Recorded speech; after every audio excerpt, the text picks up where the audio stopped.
Ya'ni K kasalligi bilan kelib, K kasalligi bilan kelgandan keyin, tushunyapsizmi? K kasalligi bilan kelib tuzalib ketish ehtimoli topilsa, o'sha K nikini qolgan jamiga ko'paytirib qo'yish kerak. Ya'ni foizda kelsalar ham bo'laveradi, hech narsa qilmaydi. Baribir qisqarib ketganda qisqarib ketadi bu foizlar ham. 50 olib ketsalar ham bo'ladi. Yo shu holatda, yo 50 olib ketsalar ham bo'laveradi. 10 100 ga ko'paytirib oldim, surat 35 bo'ladi. Mahraj 100 ga ko'paytirsam 35 plus 24 plus 18. Javob 35 taqsim 50.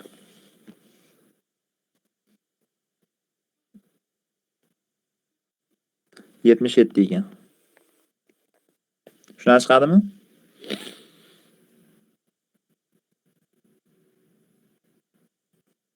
11 dan 5 bularni qisqartirib yuborsak. Qisqartirsak.